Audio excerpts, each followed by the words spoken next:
마른 반찬 좋아하십니까? 마른 반찬.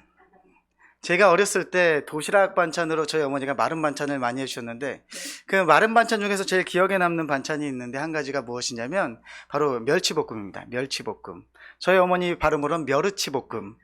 저희가 멸치볶음을 먹을 때 항상 제 여동생과 쟁탈했던 것이 있는데, 그것이 무엇이었냐면 멸치볶음 안에 있는 조그마한 게.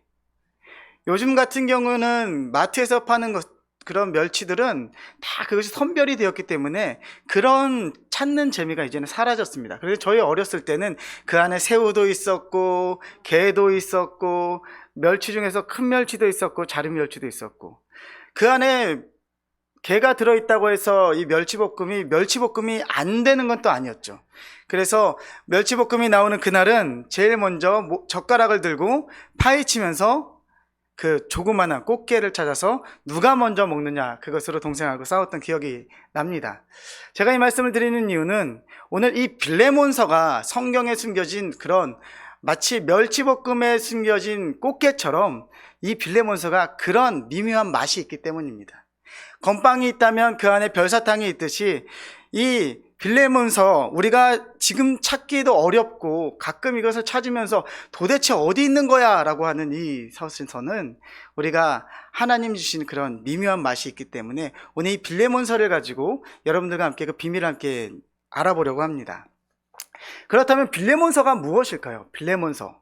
빌레몬서는 개인에게 준 편지입니다. 빌레몬서의 특징이 있다면 이것은 바울이 썼지만 교회를 향해서 쓴 것이 아니라 한 사람을 향해서 쓴 글이라는 것이죠. 그렇기 때문에 어떠한 예수 그리스도의 증거를 기록한 누가의 그런 기록물들이나 아니면 지금 바울이 썼던 수많은 다른 서신들과는 전혀 다른 모습의 형식을 가지고 있는 것이 바로 이 빌레몬서입니다. 한 사람을 위해서 한 사람에게 쓴 완전히 개인적인 서신이라는 거죠. 그렇다면 이 개인 서신이 어떻게 이 성경책 안에 들어왔을까요? 편집하다 보니 한 장이기 때문에 실수로 들어왔거나, 아니면 이거는 바울의 저작이니까 그래, 이 한 장 정도는 부록으로 껴도 되겠지 하고 껴서 이렇게 성경을 만들었을까요? 하나님은 실수가 없는 분이시기 때문에 이 빌레몬서를 통하여서 오늘날을 살아가고 있는 우리들에게도 하나님의 사랑과 또한 메시지를 전달하시기 위해서 이 서신서를 아주 몰래 숨겨 놓으셨다는 것이죠. 그렇다면 빌레몬서를 통하여 함께 은혜를 받기를 원하는데요, 오늘 우리가 빌레몬서를 따라가면서 먼저 이 빌레몬이라는 사람과 그리고 이 서신서의 주인공을 함께 따라가 보려고 합니다. 우리가 읽지 않았지만 빌레몬서의 첫 출발은 이 빌레몬이라는 사람이 누구인지에 대해서 간략하게 소개하고 있는데, 이 사람은 돈이 많았던 사람이고 또한 이 사람에게는 수많은 종이 있었고 그 종 중에서 한 사람이 있었는데 그 사람이 바로 오네시모라는 사람이다 라고 그렇게 성경은 기록하고 이 편지는 그렇게 시작되어지고 있습니다. 종 중에 하나의 이름이 오네시모입니다. 그런데 이 오네시모라는 이름은 주인이 지어준 이름이기 때문에 그 이름의 뜻을 가지고 있는데 그 이름의 바로 뜻이 이익입니다. 따라해볼까? 이익. 이익이 무엇입니까? 나에게 주어질 때 이득이 되어지는 것, 그것이 이익입니다. 그러니까 이 오네시모라는 이름을 부를 때 빌레몬은 무엇을 생각하냐면 자신에게 돌아올 이익을 생각하고 그의 이름을 부여하였고 그의 이름을 이가 하면서 부른 것입니다. 그가 가져올 그런 재산의 이익과 그가 주실 정서적 이익과 또한 그의 헌신을 통해서 얻어질 이익들을 그렇게 바라고 또 요구했다는 것이죠. 그런데 이상하게 성경은 이 이익이라는 이름을 가지고 있는 오네시모를 소개할 때 바울의 입술로 이렇게 소개하는 모습을 발견할 수 있습니다. 우리 본문인데요, 10절에서부터 11절 함께 보도록 할까요? 10절에서부터 11절입니다. 함께 읽어요. 시작. 11절입니다. 그가 전에는 내게 무익하였으나 이제는 나와 내게, 잠시 11절 띄워주시겠습니까? 그가 전에는 내게 무엇하였다고요? 무익하였다고 합니다. 그런데 지금은 나에게 유익하다라고 말씀하고 있습니다. 오네시모의 이름이 뜻이 무엇이라고요? 이익입니다. 네, 이제 내려주셔도 괜찮겠습니다. 이익이라는 그런 이름을 가진 사람이 지금 주인에 대해서 이익을 가져주는 것이 아니라 무익한 종으로서의 삶을 살아가고 있다는 것이죠. 이름값을 못하는 그런 한 사람의 모습, 그를 오네시모라는 이름으로, 이익이라는 이름으로 주었지만 실제적으로 그의 인생은 무익한 인생으로 그 주인의 삶 가운데 살아가고 있었다는 것이죠. 이름값이 안 되는 사람, 그 사람이 바로 이 오네시모입니다. 그렇다면 이 오네시모는 어떤 신분을 가지고 있었는가? 15절에서부터 16절을 함께 보도록 하겠습니다. 본문입니다. 15절에 16절 시작. 아마 그가 잠시 떠나게 된 것은 너로 하여금 그를 영원히 두게 함이니 이후로는 종과 같이 대하지 아니하고 종이 이상으로 사랑받는 형제로 둘 자라. 내게 특별히 그러하거든 하물며 육신과 주 안에서 상관된 너에게냐. 이 말씀이 무엇입니까? 너는 지금 그를 종으로 대하였으나 앞으로는 형제같이 대하라. 너와 내가 형제인 것처럼 형제로 대하라 라고 그렇게 이야기하면서 오네시모의 신분이 종이다라는 것을 너무나 명확히 보여주고 있다는 것이죠. 그러니까 상전과 종의 관계를 띠고 있었고 그 상전에게 아무런 유익을 가지고 있지 못한 인생, 그 인생이 바로 오네시모라는 이름을 가지고 있는 그 한 인생이었다라는 것입니다. 그렇다면 이 오네시모는 얼마만큼의 자유를 또 가지고 있었을까요? 우리 18절에서 19절 본문입니다. 그가 만일 내게 불의하였거나 내게 빚진 것이 있다면 그것을 내 앞으로 계산하라. 나 바울이 친필로 쓰느니 내가 갚으려니와 내가 이 외에 내 자신이 내게 빚진 것은 내가 말하지 아니하노라. 다시 말해서 오네시모가 너에게 빚진 것이 있다면, 너에게 지금 이익되지 못하여 무익해서 너에게 손해된 것이 있다면 내가 갚아주겠다라고 지금 이야기하고 있다는 것입니다. 그러니까 이 오네시모는 그 자신의 몸조차 지금 주인에게 속하여져 있는 상태라고 오늘 성경은 이야기하고 있다는 것이죠. 정리하겠습니다. 오네시모라는 사람은 지금 이름값을 못하고 있는 종으로서 유익이 아닌 무익한 삶을 살아가고 있고, 또한 그는 지금 자신에게 속하여져 있는 세상과 사회와 주인에게 폐를 끼치고 다른 사람이 그것을 갚아줘야지 살아갈 수밖에 없는 인생이었다라는 것입니다. 그런 인생이 오늘 지금 바울을 만나서 이 바울을 통하여서 인생이 조금씩 변화되어지는 그런 모습으로 바꿔져 가고 있다는 것이 오늘 성경의 이야기입니다. 그렇다면 이 성경은 지금 이 오네시모와 바울과의 관계에서 무엇을 말해주고자 하는 것일까요? 바로 예수를 믿는 이 오네시모와 또한 예수를 전한 바울 사이에서 한 가지 믿음의 형제로서의 삶이, 관계가 형성이 되었는데, 이 관계로서 이제는 이 오네시모가 이제는 그 이름값을 하는 그런 사람이 될 수 있다라는 것을 지금 바울이 이야기하고 있다라는 것입니다. 우리는 이 오네시모를 보면 이렇게 생각할 수도 있겠습니다. 와, 바울 같은 사람 만나서, 정말 믿음 좋은 사람 만나서 인생 변화했구나. 정말 인생이 한 변의 변화, 와, 정말 멋진 정말 인생이 되었구나. 와, 정말 죽을 수밖에 없었던 인생에서 이제는 상전과 동일한 인생이 되었구나. 와, 참 멋지다, 부럽다라고 그렇게 이야기할 수도 있겠죠. 그렇다면 이 인생의 이 스토리가 오네시모라는 한 사람의 인생의 스토리일까요? 오늘 성경은 이 오네시모를 통하여서 이 세상 가운데, 아니 오늘 이 시간 이 자리 가운데서 지금 앉아있는 오네시모를 찾기를 원하고 있는 것입니다. 우리는 각자의 이름을 가지고 있으나 그 이름의 값어치를 하고 살아가고 있는 인생입니까? 우리는 이익을 추구하고 이 땅 가운데 살아가고 있지만 과연 내 삶 가운데 정말 이익을 창출해가는 그런 인생을 우리는 살아가고 있습니까? 부유해지고 잘되고 흔히 말하는 복받는 인생을 우리는 살아가고 있는 것이냐는 말입니다. 때로는 좌절하고 때로는 실패하고 그것 가운데 나의 가치를 찾지 못해서 오늘도 주의 이름을 부를 수밖에 없는 인생이 바로 성경이 말하고 있는 오늘날을 살아가고 있는 오네시모라는 것입니다. 그 오네시모가 오늘 이 자리에 서 있습니다. 그 오네시모가 아마 이 자리에 앉아 있을 줄로 압니다. 우리는 우리들의 인생이 이 땅 가운데 유익이 되어지고 이익이 되어지기 위해서 이 땅 가운데 살아가고 있다고 믿습니다. 그리고 경제를 통하여서, 경제활동을 통하여서, 그리고 우리들의 관계를 통하여서 다른 사람에게 이익이 되어지고 우리의 가정에 이익이 되어지는 삶을 살아가고자 노력합니다. 하지만 무익한 인생임을 날마다 경험하는 것 또한 우리의 인생이라는 것이죠. 그렇다면 이렇게 살아가면 될까요? 이렇게 살아가다 그냥 하나님 앞에 서면 정말 멋있는 인생으로 살아갈 수 있는 인생이 되겠습니까? 오늘은 오네시모를 통해서 우리는 한 가지를 발견할 수 있습니다. 그것은 진실한 만남 가운데서 그의 인생이 변했다라는 것입니다. 오늘 바울은 이 오네시모를 어디에서 만나냐? 바로 갇힌 상황 가운데서 만났다라는 것입니다.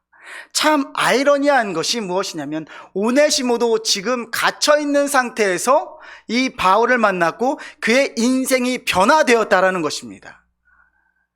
갇힌 것이 때로는 구속이 힘들고 어려울진데 그것 가운데서 인생이 변화되어지고 그것 가운데서 자유를 누리게 되고 그것 가운데서 정말 그 모든 환경이 변화되어지는 그 사건이 갇힌 상황 가운데서 이루어졌다는 것입니다.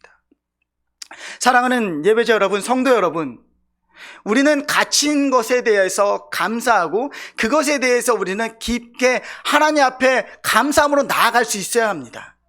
그렇다면 우리가 갖춰야 되는 것은 무엇입니까? 바로 예수 그리스도 그 안에 갖춰야 된다는 것입니다. 그것을 로마서 6장 20절은 이렇게 우리들의 이전의 신분에 대해서 이렇게 이야기하는데요. 6장 20절을 함께 읽어주시겠습니까? 너희가 죄의 종이었을 때는 의에 대해서는 자유로웠느니라. 이 말이 무엇입니까? 죄인이었을 때는 자유로웠는데 지금 오늘날 예수를 믿은 후로는 어떻게 되었다고요? 예수로 갇힌 자 되었다라고 이야기하고 있다는 것입니다. 예수로 갇힌 자 된 것이 우리들의 삶 가운데 유익이 되어줄 줄 믿습니다. 우리들의 인생을 변화시킬 능력이 되어줄 줄 믿습니다. 그렇기 때문에 오늘 여러분들이 이 자리에 여러분들의 귀한 시간을 내어서 오신 줄을 믿고 새벽마다 밤마다 여러분들의 시간과 또한 여러분들의 유익을 내려놓은 채 이 자리에 앉아 있을 줄 믿습니다. 그렇다면 오늘 우리들의 모습은 어떠한 모습으로 서야만 하는 것일까요? 우리가 내 안에 있는 오네시모를 어떻게 발견할 수 있을까요? 갈라디아서 2장 20절은 그 오네시모의 모습을 이렇게 기록하고 있습니다. 함께 읽겠습니다. 내가 그리스도와 함께 십자가에 못 박혔나니 이제는 내가 산 것이 아니요 오직 내 안에 그리스도께서 이제 내가 육체 가운데 사는 것은 나를 사랑하사 나를 위하여 자기를 버리신 하나님의 아들을 믿는 믿음 안에서 사는 것이라. 아멘. 이제는 내가 어디에 못 박혔다고요? 십자가에 못 박혔습니다. 더 이상 나는 자유로울 수가 없는 인생이 된 것이죠. 십자가 앞에서 갇힌 자 되어서 그 가운데 예수와 함께 더불어 살 때 그때 그 인생이 변화되는 것입니다. 예수를 믿어서 불편한 것이 많죠. 예수를 믿어서 포기해야 되는 것들이 너무나 많습니다. 예수를 믿어서 나의 삶 가운데 이익이 되어질 것을 포기해야 될 때 그것보다 억울한 것이 없습니다. 그러나 그것이 살아나는 인생이 되어줄 줄 믿습니다. 우리들에게 십자가는 그렇게 다가왔습니다. 우리를 구속하는 도구로서, 그리고 우리들의 삶 가운데서 예수를 증거하는 도구로서, 때로는 우리들의 삶을 가두는 도구로서 그렇게 우리들에게 다가왔습니다. 불편합니다. 차라리 예수를 삶의 끝에서 만났으면 어떠할까 할 정도로 불편할 때도 있습니다. 그래서 세상 사람들은 그 십자가에 대해서 이렇게 이야기하죠. 고린도전서 1장 18절 말씀인데요. 십자가의 도가 멸망하는 자들에게는 미련한 것이요 구원을 받은 우리에게는 하나님의 아멘이십니까?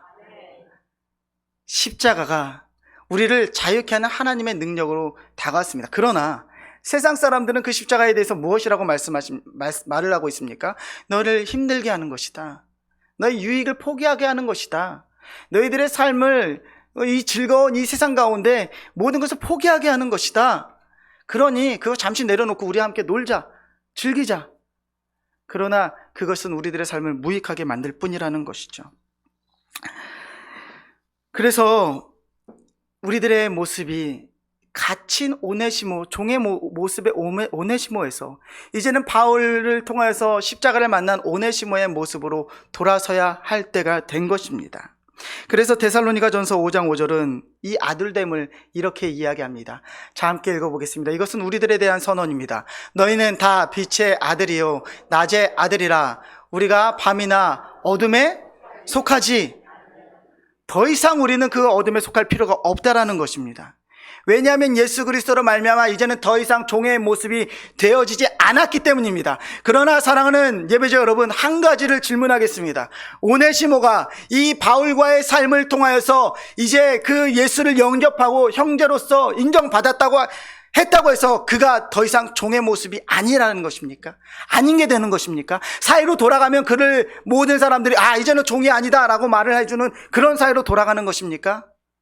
여전히 그의 삶은 종의 삶, 어려운 삶, 피곤한 삶, 손해보는 삶으로 여전히 돌아갈 것입니다.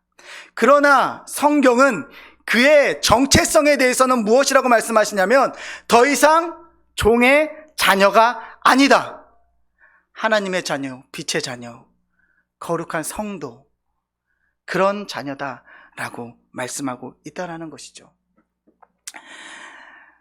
갇힌 상황에서 바울과 오네시모는 지금 이 만남을 통해서 그들의 관계를 회복하고 그의 삶의 지위를 높여주었습니다.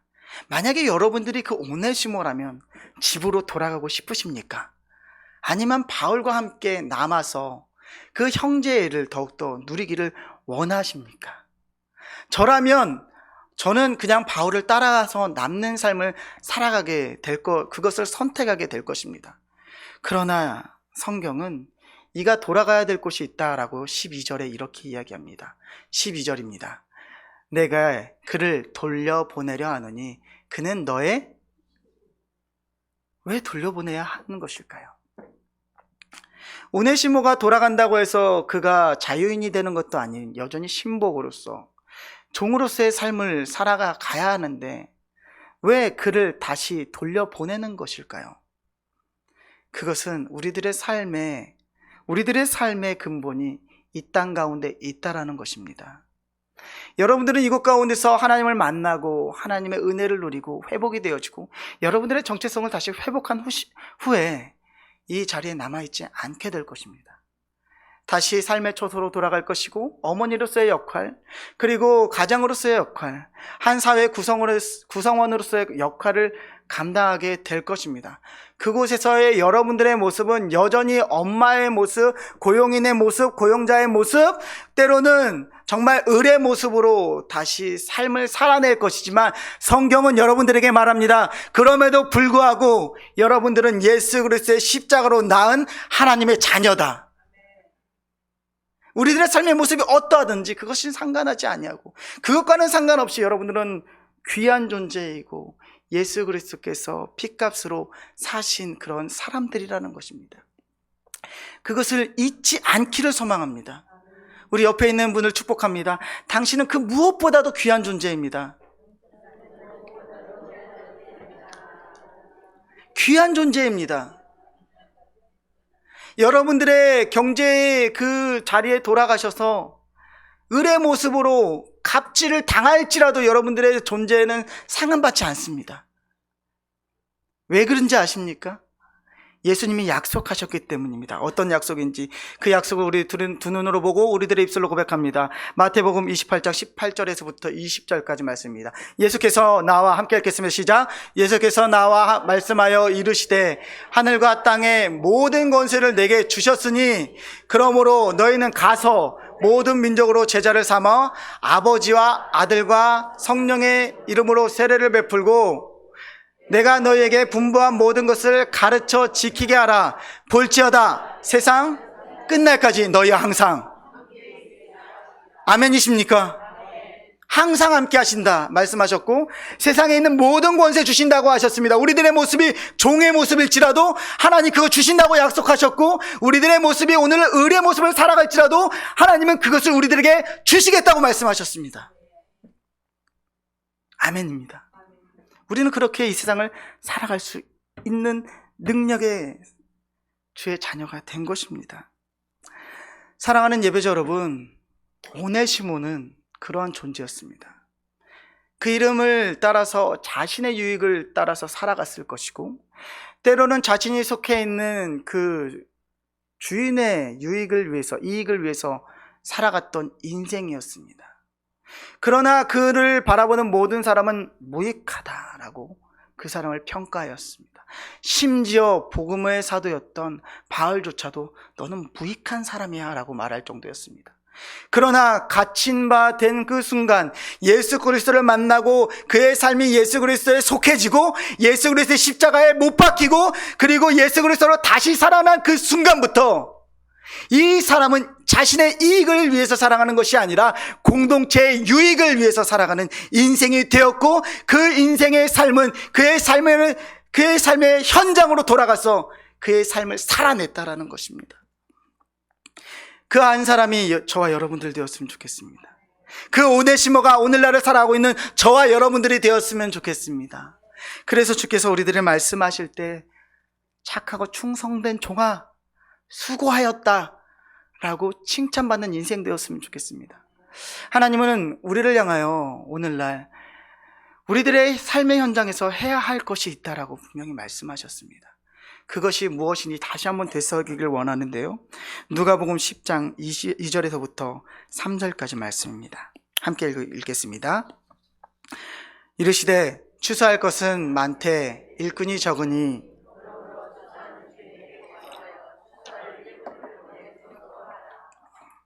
갈지어다 내가 너희를 보냄이 이리 가운데서 보냄과 같도다. 여러분들을 그렇게 보내시겠다라는 것입니다. 이것은 옆에 있는 분을 보내겠다라는 것이 아니라 여러분들을 보내겠다라는 것입니다. 그 감격을 가지고, 그 여러분들의 정체성을 가지고 한 인생을 살리는 정말 유익이 다른 영혼의 유익이 되어지는 인생으로 살아갈 것을 오늘 주님은 여러분들의 인생을 통해서 오늘 파송하고 계시다라는 것입니다. 사랑하는 예배자 여러분, 이곳에 앉아서 함께 예배하고 위에 올라가서 식사하고 우리 셀 원들것만 살아가면 얼마나 좋겠습니까? 그러나 다시 한번 성경은 우리들의 인생의 모든 기초가 이 땅 가운데 있다라고, 그리고 그것을 우리는 감당해 나가야 한다라고 오늘 이야기하고 있습니다. 우리가 힘들고 지칠 때마다 주님은 우리를 홀로 두지 않겠다라고 또한 약속하셨습니다. 여러분들이 돌아가서 실패하는 인생으로서의 삶을 다시 경험하실 수도 있습니다. 나가자마자 정말 나 같은 인생 하면서 돌아보는 그런 인생으로 다시 살아갈 수도 있습니다. 그러나 주님 이렇게 말씀하십니다. 제가 읽어드립니다. 마태복음 11장 28절에서 30절입니다. 수고하고 무거운 짐진 자들아 다 내게로 오라. 내가 너희를 쉬게 하리라. 나는 마음이 온유하고 겸손하니 나의 명예를 메고 내게 배우라. 그리하면 너의 마음이 쉼을 얻으리니 이는 내 명예는 쉽고 내 짐은 가벼움이니라. 어려울 때마다 주님은 우리와 함께 하시겠다, 우리들의 그 어려움 함께 저어주시겠다라고 약속하셨습니다. 그것을 확신하시길 원합니다. 뿐만 아니라 내가 감당하는 모든 것에 대해서 주께서 감당하시겠다고 하셨습니다. 10절에 바울은 자신 앞에서 수고하고 또한 헌신한 오네시모의 모든 비용을 이렇게 감당하겠다라고 말씀하고 있습니다. 내 앞으로 계산하라. 주께서 여러분들의 인생을 그렇게 책임져 주실 줄 믿습니다. 여러분들의 삶의 손에 주께서 계산해 주실 것입니다. 여러분들의 삶 가운데 어려움 주께서 그것을 감당해 주실 것입니다. 왜냐하면 여러분들은 십자가로 그 공로로 산 아주 귀한 존재이기 때문입니다. 오늘 오네시모가 이 자리에 있습니다. 그리고 그 오네시모는 오늘 돌아갈 것입니다. 세상으로 돌아가서 그에게 주어진 사명을 살아낼 것입니다. 그리고 주인 앞에 서는 그날 잘했다, 충성된 종아, 그 한마디를 들을 것입니다. 그 한마디를 위해서 우리들의 삶 가운데 많은 사람의 유익이 되어지고, 또한 우리들의 삶 가운데 끝까지 이 악물고 십자가를 지고 여러분들의 삶을 살아낼 수 있는 저와 여러분들 되시기를 예수님의 이름으로 축복합니다. 기도하겠습니다.